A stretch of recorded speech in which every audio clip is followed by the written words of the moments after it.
Here we go, chapter 4 is gonna start with this video, and in this video we will cover one of the most beloved zombies maps of all time, the Riese, for Call of Duty World at War.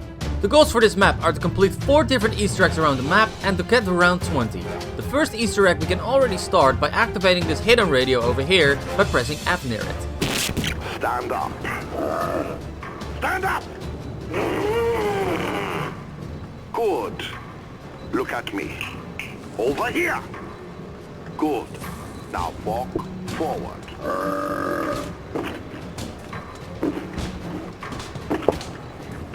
Excellent.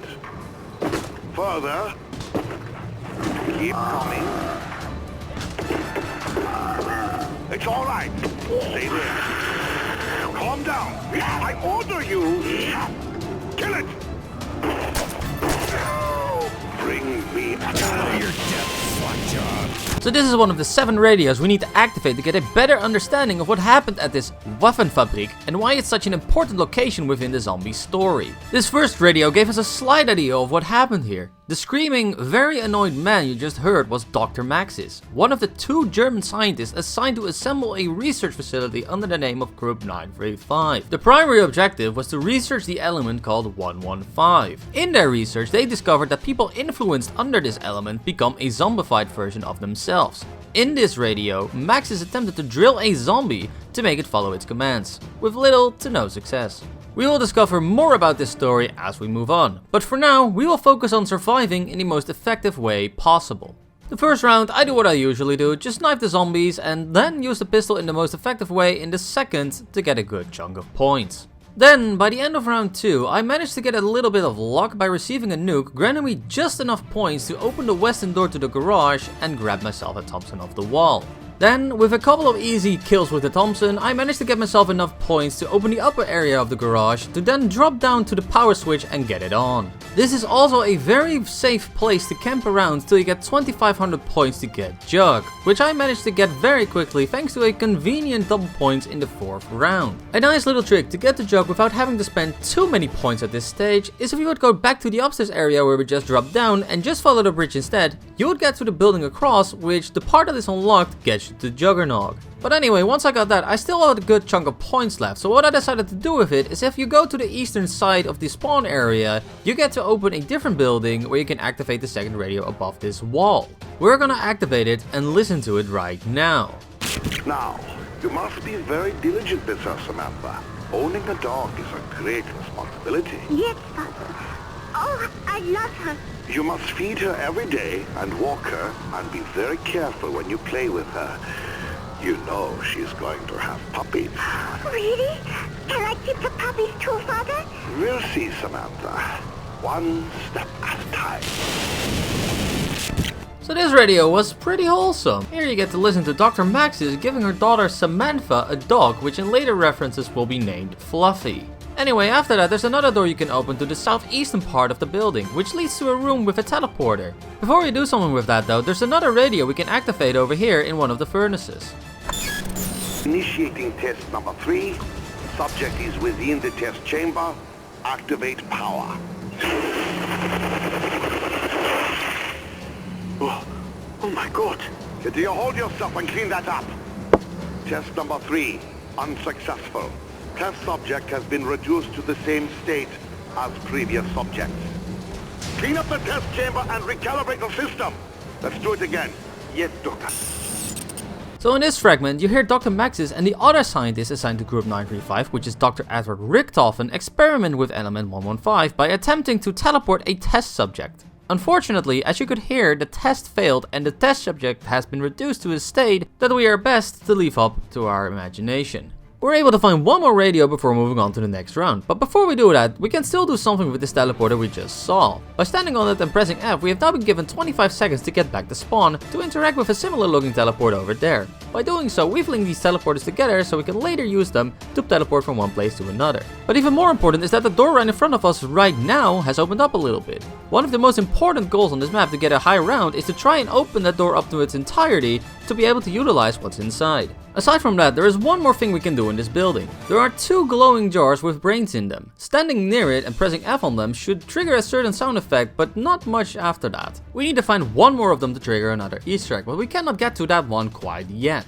Then, like I said, that one more radio that we can already activate right now. For this, we need to go back to the garage and go to the upper area again. Here we will be able to find it near a set of fallen shelves next to a door. Edward, tie the damn thing down! We can't have it running around during the test! It's tied down now, Dr. Maxis. Initiating test number 5. Subject is within the test chamber. Activate power. Searching for vitals. No reading, Doctor. The subject has disappeared. Dr. Maxis, we've done it! Don't be foolish! Test number 5 is unsuccessful.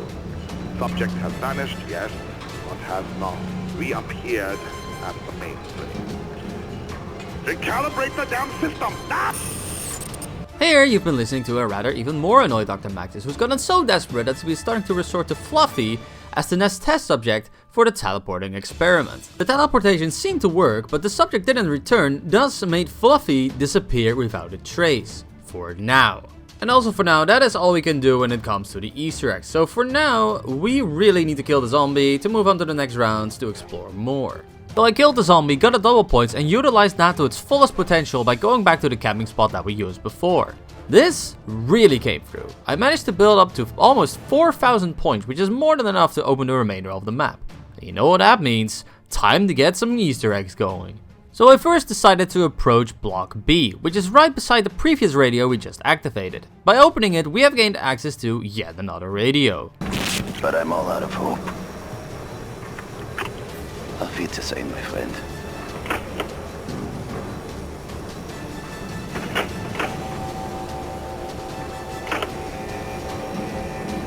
Warning, the shield is now active.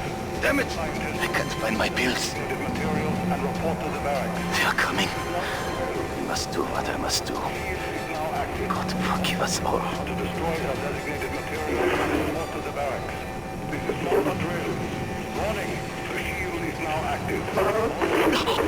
Designated materials and report to the barracks. This is not a drill. Warning, the shield is now active. Scientists to destroy the designated materials and report to the barracks. This is not a drill. Warning, the shield is now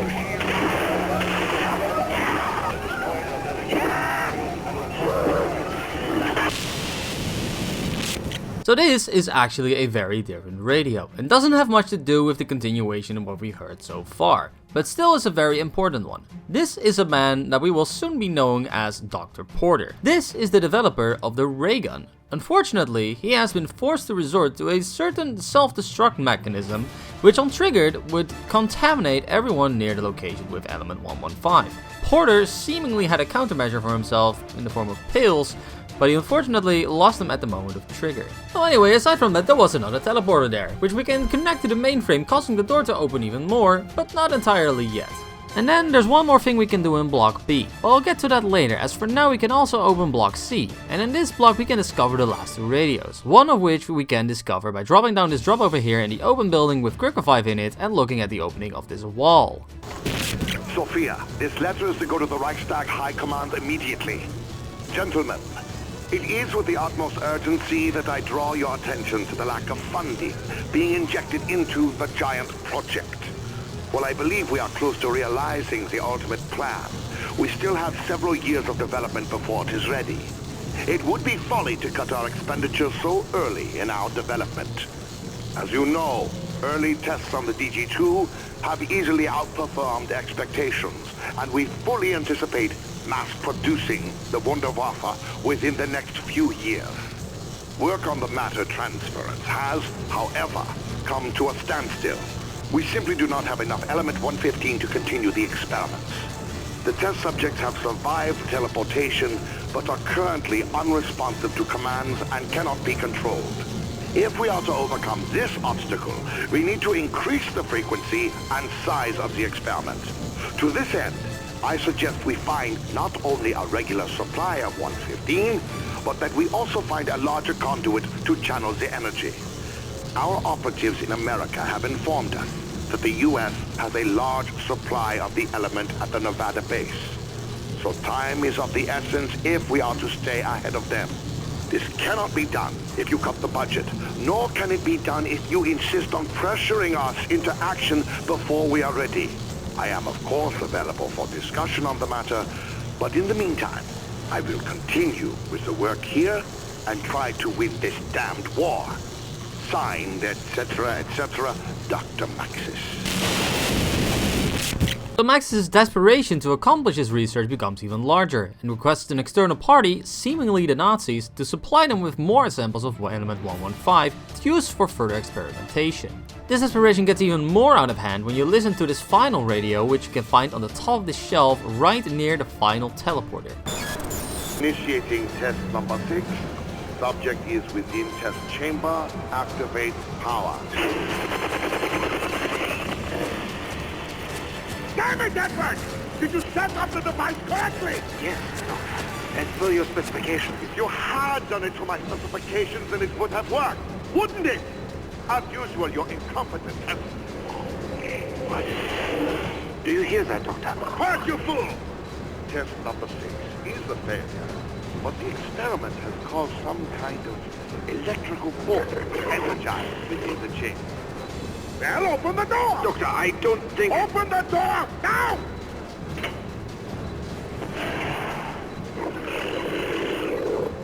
Daddy, what are you doing with Fluff? Damn it, Samantha! I told you never to come in here! Edvard, get her out of here! Yes, Doctor. What's wrong with her? Daddy, what did you do? Fluffy! Come back here, Samantha! Stop her! Easy! Come here, Samantha. Good girl, Flossie. Gently, Samantha. That's not Flossie anymore. We must get out of here. What? Edvard, what are you doing? Open the door! Edvard, open this door now! I'm scared. Don't go. Stay by me, Samantha. Goodbye, Dr. Maxis.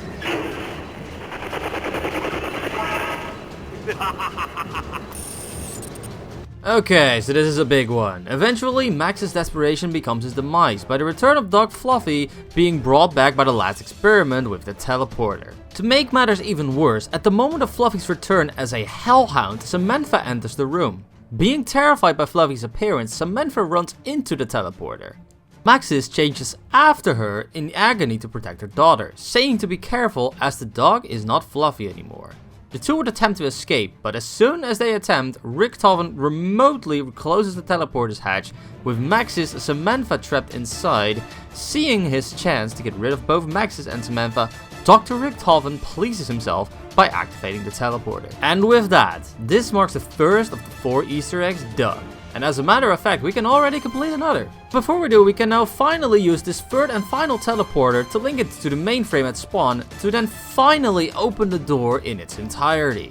This allows us to use what's inside, and inside is a machine called the Pack-a-Punch. By using it with the cost of 5,000 points, we allow the weapon we hold to be upgraded. We need an upgraded weapon, not only to survive longer, but also for one of the 4 Easter eggs we need to complete all this map. So yeah, we need to grind some points for that. But before we do, there's still another Easter egg we can complete right now. Remember those 2 jars with brains in block A? By opening block B, we gain access to the third and final one. By interacting with it, we yet again get an indicating sound, but this time it is being followed by an Easter egg song. The Easter egg song on this map is none other than Beauty of Annihilation, sang by Elena Siegman and written and composed by Kevin Sherwood. Alright, so that means 2 of the 4 Easter eggs done. Enough of that for now though, it is time to get back to the grind to get to 5,000 points to be able to try and complete the next one. So by opening the entire map, we've gained access to a certain area of the map that is notorious for making grinding and surviving very easy for the first 20 rounds or so. You go there by going to block C and then go up the stairs to this catwalk. Going to the end of it allows you to camp there for a very long time. As I got near the end of round 8, I managed to get enough points to get one of my weapons into the Pack-a-Punch machine. I decided that I wanted to stick the Thompson in there, and as I did, a few seconds later I got the Gibbs-O-Matic in return. Yeah, as you put the weapons in the Pack-a-Punch, the weapon will receive a new name, which is usually a pun in this game. I'm not going over all the Pack-a-Punch renames in this video, as we will get plenty of custom maps in the future where we will get the opportunity to look at them. And also, this video is already as long as it is. Anyway, now that we have a Pack-a-Punch weapon, we are now able to work on the third Easter egg. We do this by going near where block A is, just outside the building, and here you can see a certain building in the distance with a button. If you shoot at it with a normal weapon, it does nothing. But if you do that with a Pack-a-Punch weapon, this happens. Yep.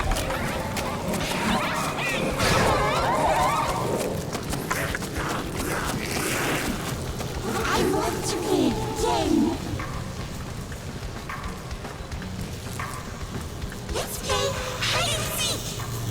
So that was Samantha, and if you've been paying attention to the game, yes, it's also the same voice as the one pronounces all the power-ups when you pick them up.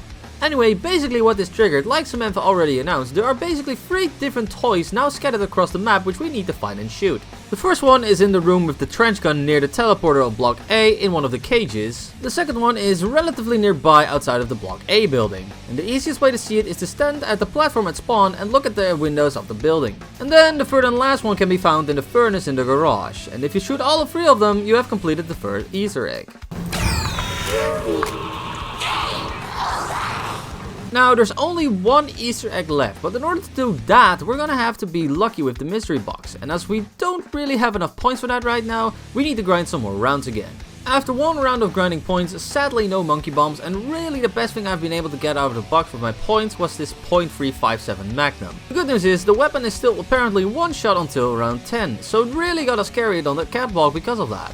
Then by the end of the next round, I did manage to get the monkey bombs, so I made a crawler out of the zombie and then moved on to be doing the final interactable Easter egg on this map, which is, funnily enough, like the previous Easter egg as already hinted at, throwing a monkey bomb into the lit furnace. Once you do that, this happens.